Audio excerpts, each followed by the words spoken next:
Hello student, welcome back to Success Mantra. तो स्वागत है एक बार फिर से आप सभी का हमारे the Hindu daily news analysis में। तो आज यानी कि 14 जुलाई 2025 के द हिंदू में क्या है खास, जो कि एग्जाम पर्सपेक्टिव से बहुत ही ज़्यादा इंपॉर्टेंट है।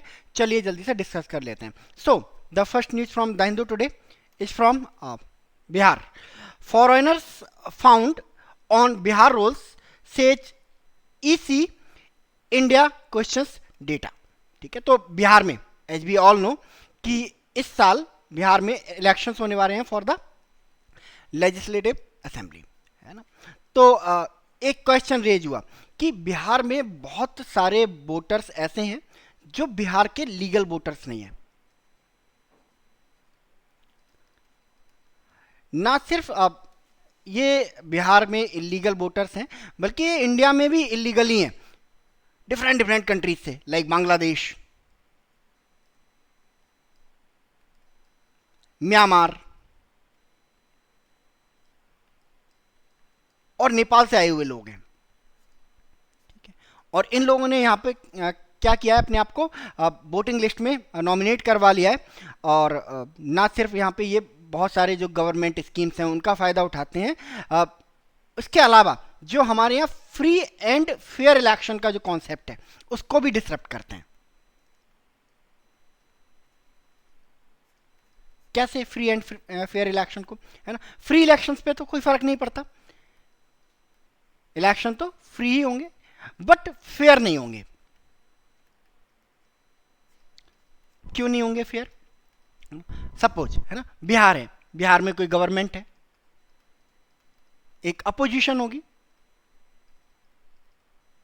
ठीक है, तो जब ये illegal immigrant different different countries से हमारे इंडिया में आएंगे और बिहार में आके रहेंगे, तो जब इनका वोटर लिस्ट में नाम डलवाया जाएगा, इनको वोटर लिस्ट में इनरोल करवाया जाएगा, तो इनकी लॉयल्टी कहाँ होगी?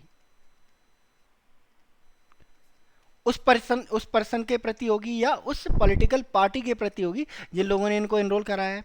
और ये वोट किसको करेंगे? फिर उसी पार्टी को वोट करेंगे। ठीक है, तो जो फेयर इलेक्शन का जो कॉन्सेप्ट है वो कहीं ना कहीं डिसरप्ट होता है इन इलीगल इमिग्रेंट की वजह से, है ना। तो बहुत ज़्यादा ह्यू एंड क्राई मचा, एंड जो हमारा इलेक्शन कमीशन ऑफ इंडिया है, उसने अश्योर किया पॉलिटिकल पार्टीज को कि हम क्या करने जा रहे हैं, रिवाइज करने जा रहे हैं जो हमारी वोटर लिस्ट है इन बिहार। ठीक है, और इस वोटर लिस्ट में उन सभी लोगों को बाहर कर दिया जाएगा, है ना, जो इंडिया से बिलोंग नहीं करते हैं, बिहार से बिलोंग नहीं करते हैं। ठीक है, तो जो हमारी मेन अपोजिशन पार्टी है ना, इस अलायंस को इंडिया अलायंस भी बोलते हैं, इंडिया अलायंस भी बोलते हैं।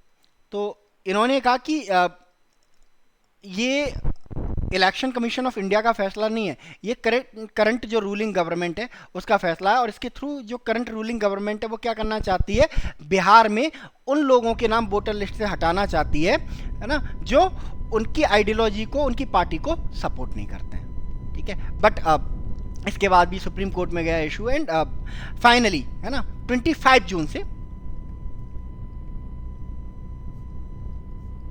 एसआईआर शुरू हो गया बिहार में। एसआईआर क्या होता है? स्पेशल इंटेंसिव रिवीजन, यानी कि एक क्रॉस चेक शुरू हो गया, है ना, कि जो पर्सन वोटिंग लिस्ट में इनरोल हैं वो बिहार से बिलोंग करते हैं या नहीं करते हैं। तो डोर टू डोर जो कैंपेन है वो वहाँ पे शुरू हो गया, और इस डोर टू डोर कैंपेन में बहुत ही शॉकिंग डेटाज आए हैं। ठीक है, इलेक्शन कमीशन ऑफ इंडिया ने ये दावा किया है कि बहुत सारे फॉरेनर्स इस वोटिंग लिस्ट में पाए गए हैं, जो कि मेनली कहाँ से बिलोंग करते हैं? मेनली 3 कंट्रीज से बिलोंग करते हैं। पहला आपके म्यांमार से बिलोंग करते हैं,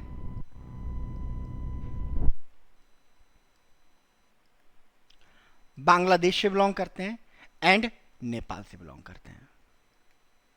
ठीक है, तो इस तरह से ना सिर्फ ये बिहार की डेमोग्राफी को चेंज कर रहे हैं,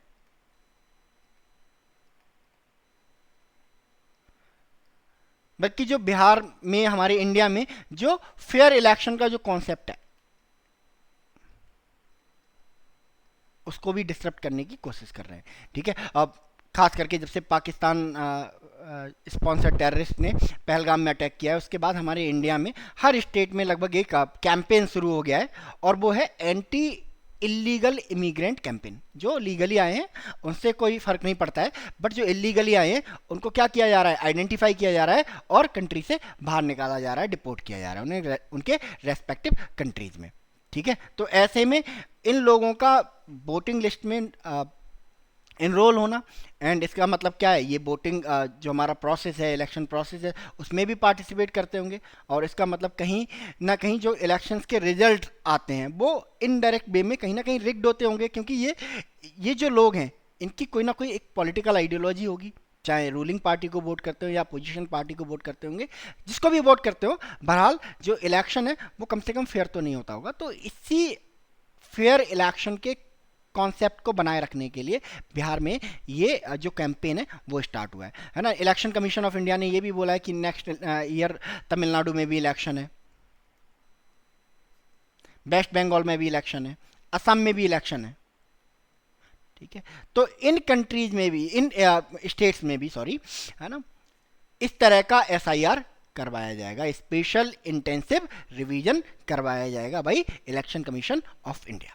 ठीक है, the election commission on Sunday said that a large number of people from Nepal, Bangladesh and Myanmar were found during house to house verification of electoral rolls as part of a special intensive revision process in Bihar. The name of such people will not be included in the final voter list to be published on September 30, it added। है ना, election commission of India ने ये clear कर दिया है ना, जो लोग वोटर लिस्ट में इनरोल थे एंड वो अपने हाउसिंग एड्रेस पे नहीं मिले हैं, है ना, उनको इलीगल मान के क्या करा जाएगा, उनका नाम जो है वोटिंग लिस्ट से हटा दिया जाएगा। The SIR began on June 25 जून को शुरू हुआ था, and the last date for voting to submit enumeration forms given by booth level officers is July 25। तो जो लास्ट डेट है फॉर्म सबमिट करने की वो 25 जुलाई है, following which a draft list will be brought out on August 1st। EC said a proper inquiry will be conducted after the draft list is released. The poll body move is significant in view of assembly polls scheduled next year in West Bengal, Assam, Kerala, Puducherry and Tamil Nadu, and comes as a various states are cracking down on illegal immigrants from countries including Bangladesh and Myanmar। ठीक है, यहाँ इन दो countries से खास करके number 1 पे बांग्लादेश ही रहता है। जब कभी भी इलीगल इमिग्रेंट की बात आती है तो बांग्लादेश का नाम प्राइमरीली लिया जाता है, बट म्यांमार में जिस तरह की सिचुएशन अभी चल रही है तो वहाँ पे से भी आने वाले जो इलीगल इमिग्रेंट हैं उनका नंबर एकदम से इंक्रीज कर गया है। इसके अलावा नेपाल में भी पॉलिटिकल क्राइसिस, पॉलिटिकल इंस्टेबिलिटी चलती रहती है, तो बहुत सारे लोग अर्निंग करने के लिए इलीगली, क्योंकि एक हमारा जो बॉर्डर है ना, ओपन बॉर्डर शेयर करते हैं हम इंडिया एंड नेपाल, तो ओपन बॉर्डर के चलते बहुत सारे लोग नेपाल से कहाँ आ जाते हैं, इंडिया में आ जाते हैं, क्योंकि कल्चर सेम है ना, तो मैरिज वगैरह भी हो जाती हैं, है ना, अदर रिलेशंस वगैरह भी बन जाते हैं। दैट इज़ वाई इन लोगों को आइडेंटिफाई करना बहुत मुश्किल हो जाता है। ठीक है, अब ये जो रिवाइज्ड जो वोटिंग लिस्ट बनाई जा रही है, वोटर लिस्ट बनाई जा रही है, इस पर क्वेश्चन राइज किया है इंडिया अलायंस ने।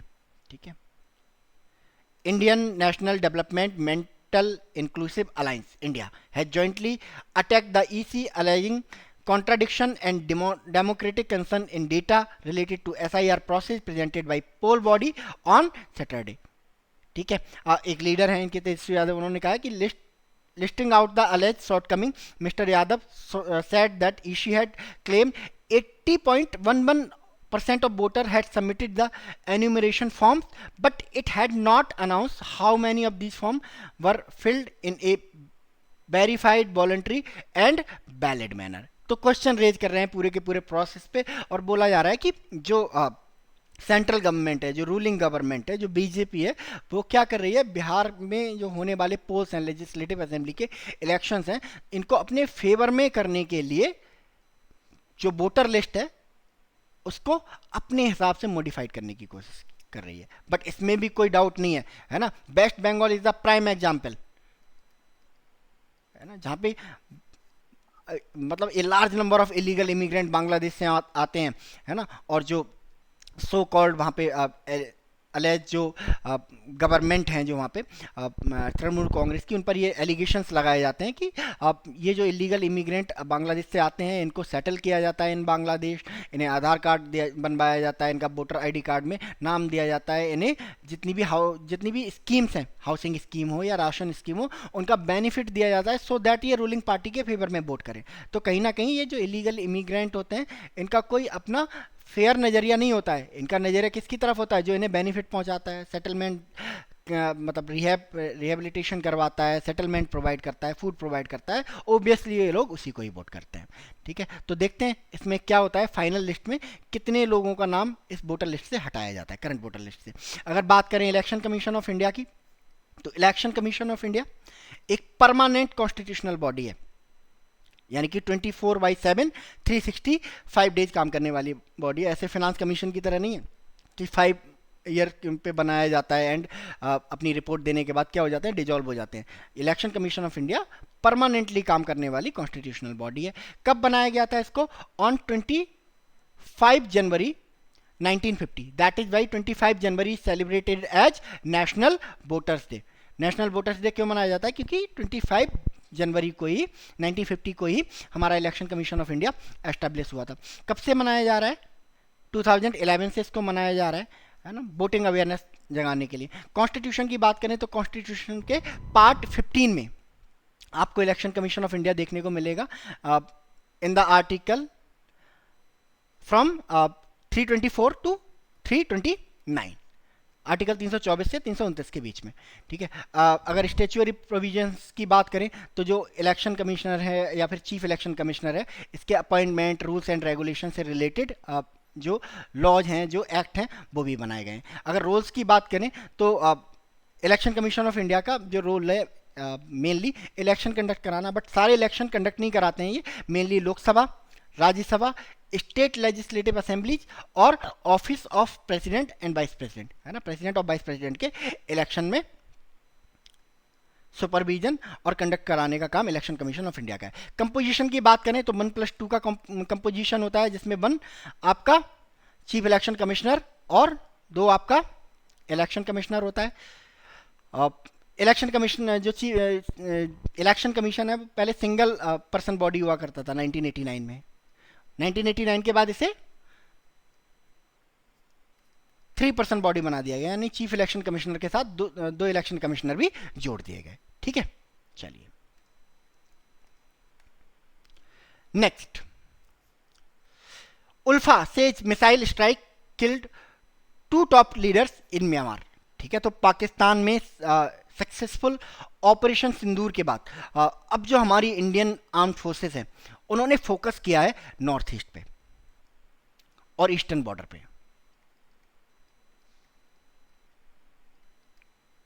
ठीक है, इंडिया का सबसे बड़ा चैलेंज क्या है? सेपरेटिज्म। और ये कोई ऐसा सेपरेटिज्म नहीं है ना कि इंडियन गवर्नमेंट या इंडियन डिफेंस फोर्सेस कुछ बहुत बुरा कर रही हैं, ह्यूमन राइट का वायलेशन हो रहा है, दैट इज वाई ये सेपरेटिज्म है ना। इस सेपरेटिज्म की प्रॉब्लम ये है कि ये सेपरेटिज्म कोई गोल ओरिएंटेड नहीं है। ठीक है, ये क्या ओरिएंटेड है? फिर मनी ओरिएंटेड है।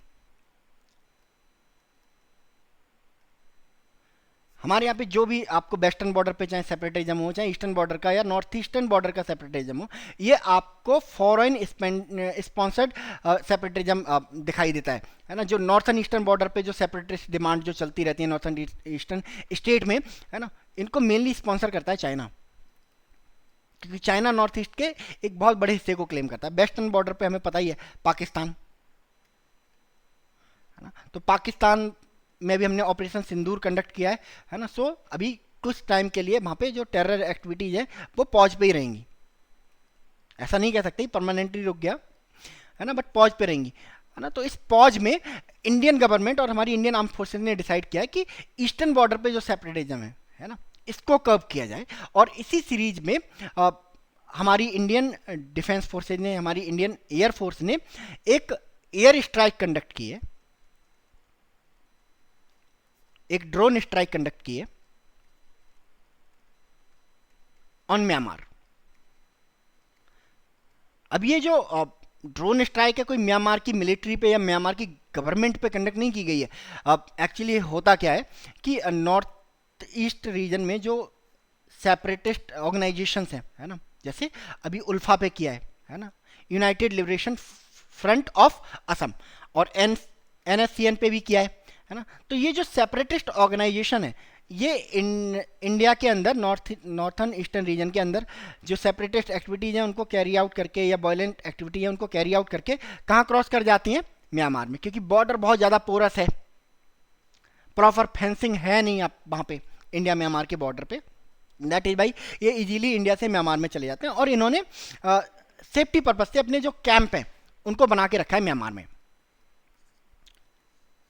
ठीक है, तो ये म्यांमार में ही बेस्ड हैं बेसिकली, है ना। तो म्यांमार में इन्हीं ऑर्गेनाइजेशंस के जो कैंप्स हैं उन पर ड्रोन स्ट्राइक किए इन इंडियन गवर्नमेंट। तो इनके बहुत सारे टॉप लीडर्स मारे गए हैं, ये खुद इन ऑर्गेनाइजेशंस ने क्लेम किया है। ULFA says missile strike killed 2 top leaders in Myanmar.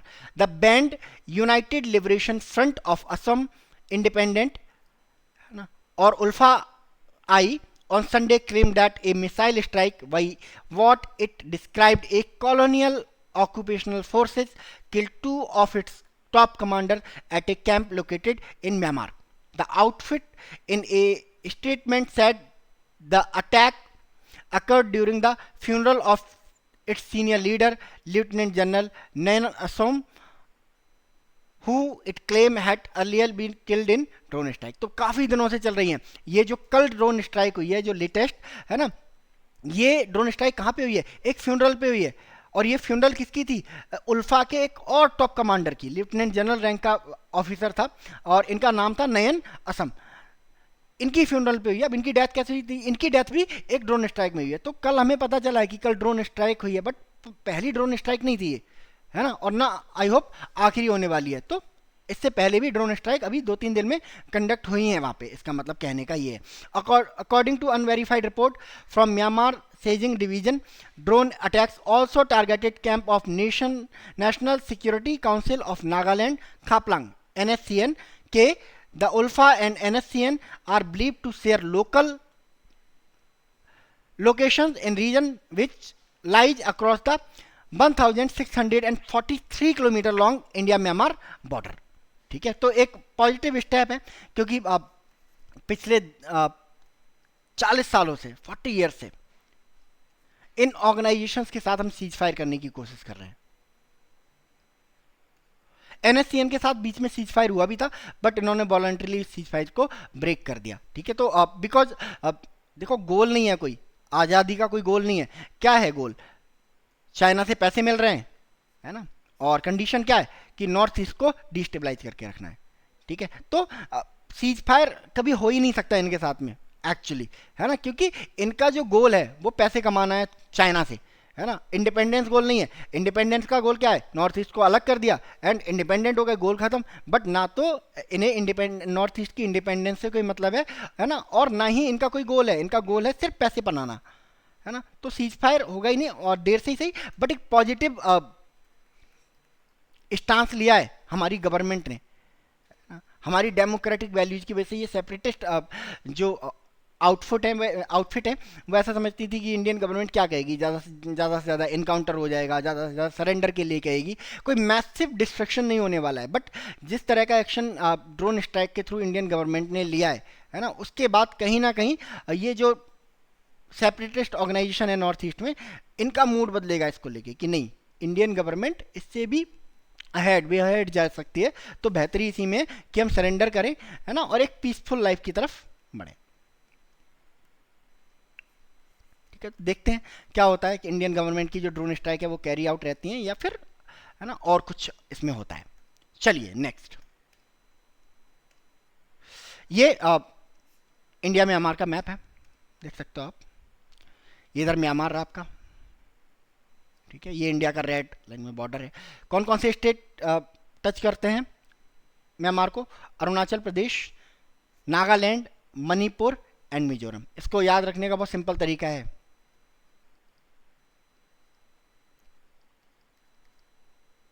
Aruna मामी, अरुणा की मामी म्यांमार गई, है ना, तो अरु मतलब Arunachal Pradesh, NA for Nagaland, MA for Manipur, MI for Mizoram. Mizoram, Manipur, Nagaland और Arunachal Pradesh.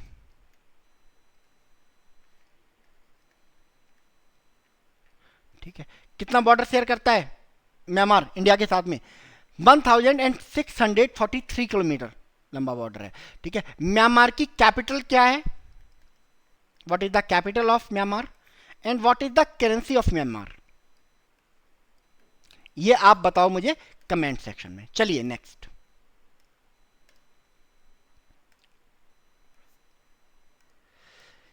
Shringla Nikam two others nominated to Rajya Sabha, है ना। तो हमारे प्रेसिडेंट ऑफ इंडिया ने आर्टिकल, कॉन्स्टिट्यूशन का जो आर्टिकल 80 है उसकी पावर्स का इस्तेमाल करते हुए 4 लोगों को राज्यसभा के लिए, यानी कि जो काउंसिल ऑफ स्टेट है उसमें नॉमिनेट किया है। और ये चारों लोग अपने अपने फील्ड में बहुत एक्स्ट्रा ऑर्डिनरी अचीव कर चुके हैं। जैसे फर्स्ट पर्सन है फॉरेन सेक्रेटरी हर्षवर्धन श्रृंगला। तो ये इंडिया के फॉरेन सेक्रेटरी रहे और इन्होंने इंडिया US जो रिलेशंस हैं उनको ऑल टाइम हाई में पहुंचाने में, है ना, एक अपना इंपॉर्टेंट रोल प्ले किया है। इसके अलावा इन्होंने इंडिया को US, रशिया जैसे कंट्रीज को साथ साथ कंट्रोल करने में, साथ साथ साधने में एक इंपॉर्टेंट रोल प्ले किया है। That is why he is nominated for Rajya Sabha. Second person है उज्ज्वल निकम। ये वही पर्सन है जिन्होंने कसाब के लिए, कसाब जो 26/11 टेरर अटैक में इंडिया आया था, है ना, उसको एग्जीक्यूट करवाने में, है ना, एक इंपॉर्टेंट रोल प्ले किया है। थर्ड पर्सन है C Soundararajan.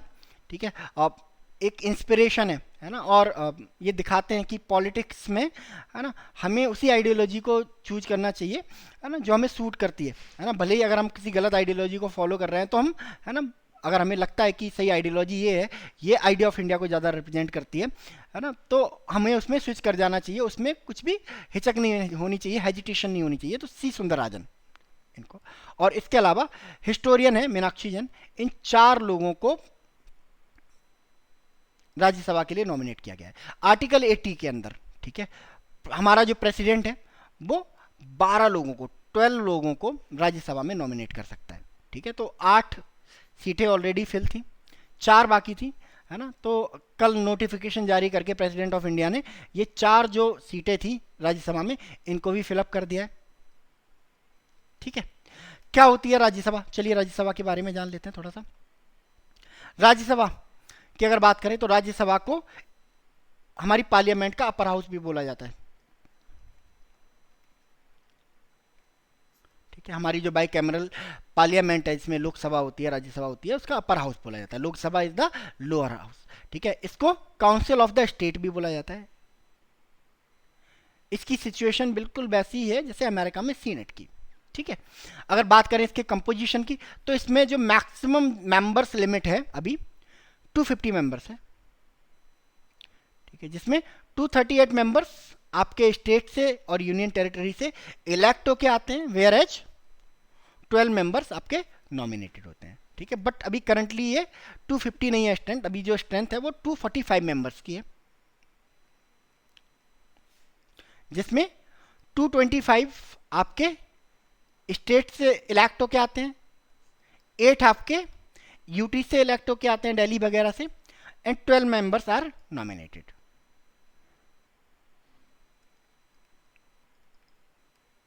Nominated by president of India.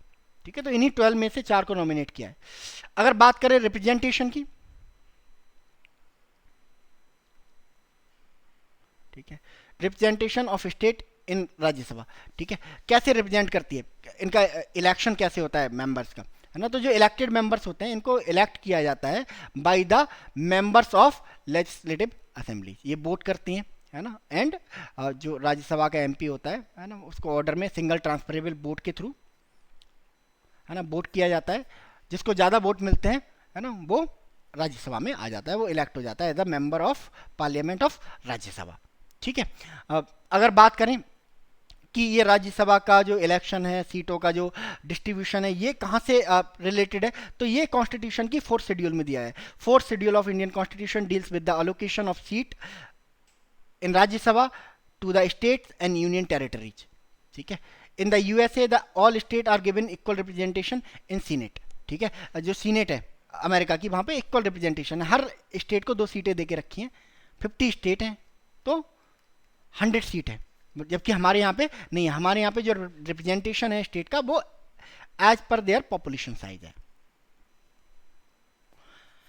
बात करें राज्यसभा की ड्यूरेशन की, तो राज्यसभा की कोई ड्यूरेशन नहीं होती है, बिकॉज ये कभी डिजॉल्व होती ही नहीं है। एक परमानेंट हाउस है ना, जो कॉन्टिन्यूसली चलता रहता है। हाँ, इसके जो 1/3 मेंबर होते हैं वो हर 2 साल पे रिटायर हो जाते हैं। तो ऐसे करके सर्किल चलता रहता है कि 1/3 मेंबर जाएंगे हर 2 साल पे, नए मेंबर्स आएंगे, नेक्स्ट 2 ईयर्स पे अगले 1/3 जाएंगे। तो इस तरह से ये रिन्यू होती रहती है, ये कभी भी डिजॉल्व नहीं होती, इसका कोई टेन्योर नहीं है। चलिए next, astronaut Shubhanshu Shukla prepare to head back home. तो फाइनली जो हमारे इंडियन एस्ट्रोनॉट हैं शुभांशु शुक्ला, वो अब घर वापस आने वाले हैं, और इनका जो 2.5 वीक का जो एक्सपीडिशन था ऑन इंटरनेशनल स्पेस स्टेशन, वो आज यानी कि मंडे को कंप्लीट होने वाला है, और मंडे को एट 4:35 PM ये अनडॉक करेंगे खुद को, किससे? इंटरनेशनल स्पेस स्टेशन से। ठीक है, किस कैप्सूल के थ्रू गए हुए हैं? ड्रैगन कैप्सूल के थ्रू। तो ड्रैगन कैप्सूल है वो आज शाम को यानी कि मंडे इवनिंग 4:35 PM पे ये अनडॉक करेंगे, है ना। बट लैंड नहीं करेंगे आज ये, है ना। इन्हें लैंड करने में पूरा 1 घंटा एक दिन लगेगा, 23 आवर्स के समथिंग लगेंगे इनको।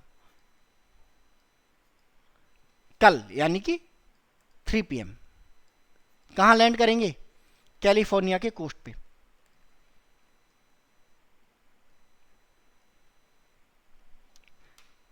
कैलिफोर्निया के कोस्ट पे, 1 मिनट, कैलिफोर्निया की कोस्ट पे।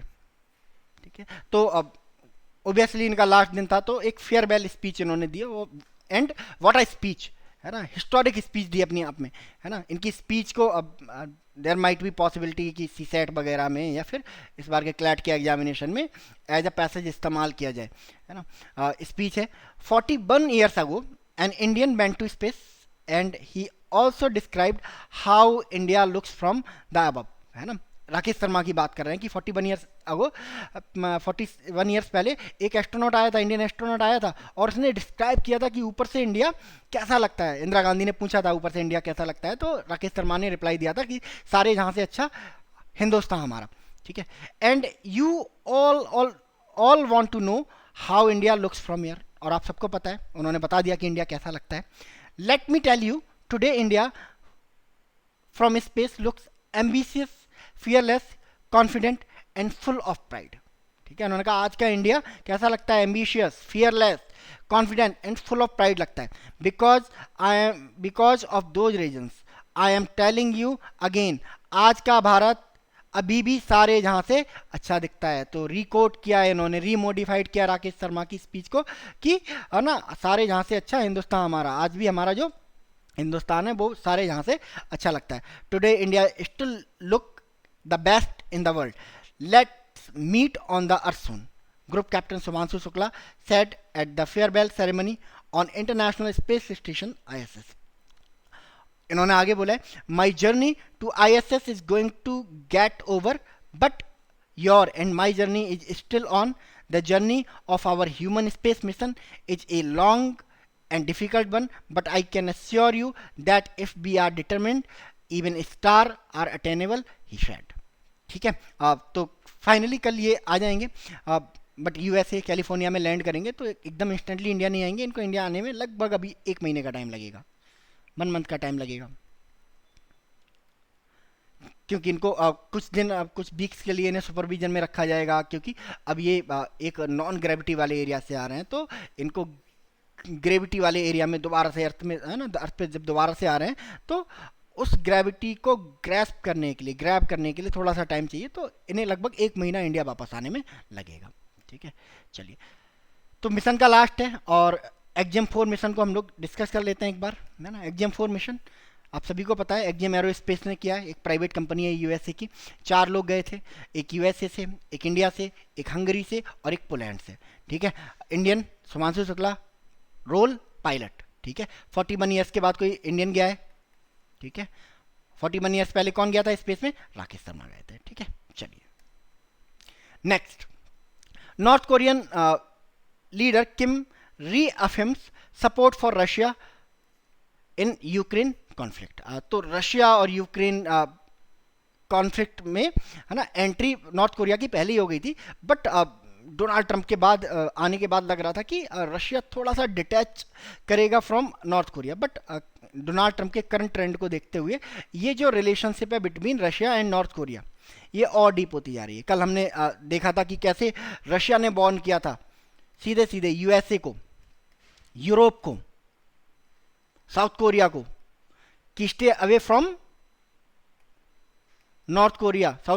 नॉर्थ कोरिया अकेला नहीं है, अगर नॉर्थ कोरिया को हार्म करोगे तो हम भी आपको हार्म पहुंचाएंगे, है ना। तो अब एक वार्निंग एक क्लियर शब्दों में इन्होंने इशू की थी, है ना। आज north Korean leader king Jong Un, इन्होंने भी, है ना, अपना सपोर्ट दिखाया रशिया के लिए कि रशिया, जब तक रशिया यूक्रेन वॉर में है तब तक नॉर्थ कोरिया उसके साथ है, पूरी तरह मिलिटरीली सपोर्ट करता है उसको, ठीक है। अब ये जो स्टेटमेंट दिए जा रहे हैं, एक्चुअली क्यों दिए जा रहे हैं? बिकॉज जो रशिया के फॉरेन मिनिस्टर हैं सरगेई लेवरोव, ये सरगेई लेवरोव है ना, ये अभी नॉर्थ कोरिया को, प्योंग को विजिट कर रहे हैं, ठीक है। तो जहां दोनों लीडर्स की बातचीत हुई है और दोनों ने एक दूसरे की तरफ क्या दिखाया है? सपोर्ट दिखाया है, ठीक है। चलिए next, Russia, north Korea. Russia के बारे में हम लोग काफ़ी पढ़ चुके हैं पहले ही। नॉर्थ कोरिया की बात करें, है ना, तो नॉर्थ कोरिया पैसिफिक ओशन में एक कंट्री है। ये पैसिफिक ओशन है, अलग अलग चीज़ के नाम से इसे सी ऑफ जापान बोल दिया जाता है इस पोर्शन को, इसको येलो सी बोल दिया जाता है। ये नॉर्थ कोरिया है, ठीक है। और इसकी कैपिटल क्या है? प्योंगयांग, प्योंगयांग, ठीक है।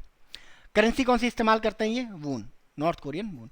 ये साउथ कोरिया है इधर, है ना। इनकी कैपिटल क्या है? श्योल। और इनकी कैपिटल, इनकी करेंसी क्या है? वून, है ना। बस ये नॉर्थ कोरियन वून होती है, एक साउथ कोरियन वून होती है, ठीक है। ये इनका बॉर्डर है और इस बॉर्डर को क्या बोलते हैं? 38 डिग्री पैरेलल नॉर्थ। बात करें नॉर्थ कोरिया की गवर्नमेंट की, तो क्या है? डिक्टेटरशिप है, वन पार्टी सिस्टम है, सोशलिस्ट स्टेट है, कम्युनिस्ट स्टेट है। और ऑफिशियल लैंग्वेज क्या है यहाँ की? कोरियन है। सुप्रीम लीडर कौन है? किम जोंग उन है, ठीक है। अगर नेबरिंग कंट्रीज की बात करें तो ऑफकोर्स एक साउथ कोरिया, दूसरा चाइना, ठीक है। और लैंड बॉर्डर किस किस के साथ शेयर करते हैं? तो साउथ कोरिया के साथ में, चाइना के साथ में, और यहाँ पे आप देखोगे थोड़ा रशिया के साथ में भी। तो 3 कंट्रीज के साथ ये अपना लैंड बॉर्डर शेयर करते हैं, ठीक है। बाकी इनकी जो मैरीटाइम बाउंड्री है वो जापान के साथ भी मिलती है, ठीक है। तो ये रहा आज का द हिंदू। मिलते हैं कल यानी कि 15 जुलाई के द हिंदू के साथ। तब तक आप लोग अपना बहुत बहुत ख्याल रखिए। So thank you so much and God bless you all.